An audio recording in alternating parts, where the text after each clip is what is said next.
and they were presented. Hatwireho obwetaago na munonga hakushuganisa emirimo y'ekitongole kya National Forest Authority hakurinda ebibira omu byanga enshonga ebagyemeseriize okutandikaho obukiiko obu.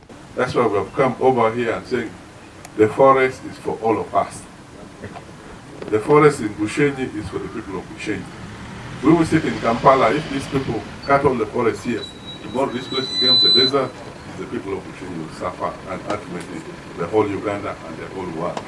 We are actually now focusing more outside the forest than in the forest. The other days we would say CFMs do all your activities in the forest. We are saying now, how can we be able to support you to utilize the spaces that are outside the central forest reserves to be able to build the resilience there. I think it's necessary that we take a group photo with them. Abarondwa nibaza kuba nibareeberera ebibira nka Karinju erikwatana na districts nka Rubirizi, Bushenyi hamwe na Mitoma hamwe na Kasyo hakitoma erikwatana na Rubirizi, Ibanda, Buhweju, Kitagwenda hamwe na Bushenyi. We can't do it alone.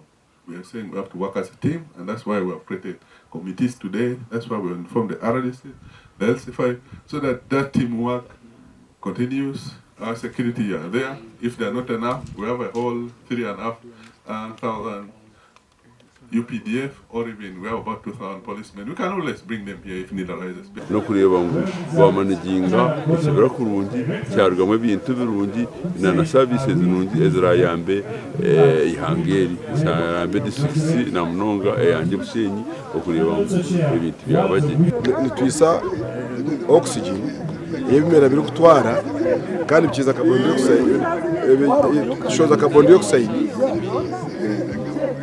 bigikozesa nabyo bishoza oxygen tugikozesa so mwene uri yo munso omashimo kurango yatamani umukurinda amahamba improving enjura nibirete enjura mwene bigine mugasho ningi na nembazi tugihanko kwe na nenya meswanizamo tourism egendo misho. Obukiiko bw'omugasho gwabo n'okushuganisa abatura hamwe n'ekitongole eki hamwe n'okubiira kari abantu abaherire ebireevi.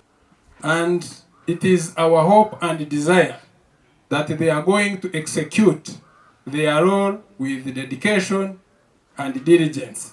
Obwati ihanga Uganda ryine ebicweka 15 n'obutonyezo 5 bw'itaka erishwekirwe ebibira ebirikwingana hectares miliyoni 2.98 hamwe na kanana aha buhango bwa Uganda.